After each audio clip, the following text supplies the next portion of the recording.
مغفرت فرما، اے اللہ امت کی مغفرت فرما، امت پر سے اپنی ناراضگی کو اٹھا لے،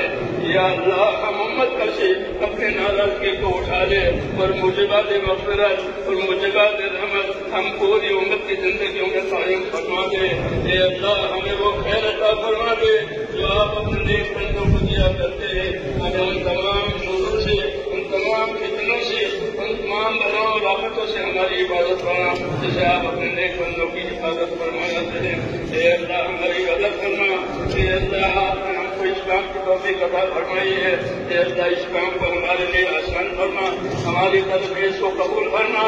اس میں آنے والی تمام رکاوٹیں، تمام دشواریاں اپنے قلب سے دور فرما دیں، اور اس کام میں اور دین کے تمام کاموں میں آسانیاں پیدا فرما دیں، اپنی تائید سے معین کروا دیں،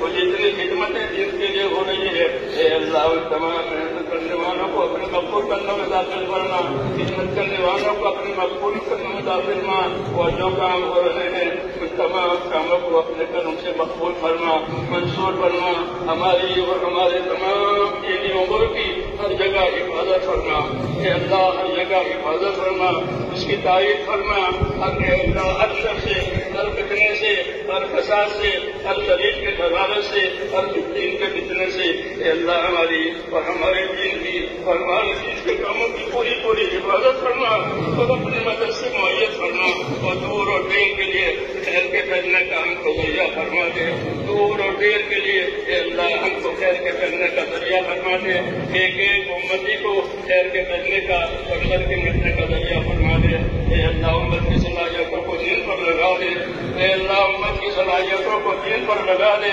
امت کی صلاحیتوں کو برباد ہونے سے بچا دے، امت کے مالوں کی، جانوں کی، آبروں کی، دین کی، معاشرے کی، ماحول کی، اے اللہ پوری پوری حفاظت فرما، ہماری اور ہمارے دینی امور کی ہر جگہ پوری پوری حفاظت فرما، اس میں ترقی کا فرما، اس میں آنے والی رکاوٹوں کو دور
بیان کرنے والے کی بات جیسے ماننا کا بھائی بات بیان اللہ تعالیٰ بتائیں گئی ہو چار بیان کے بعد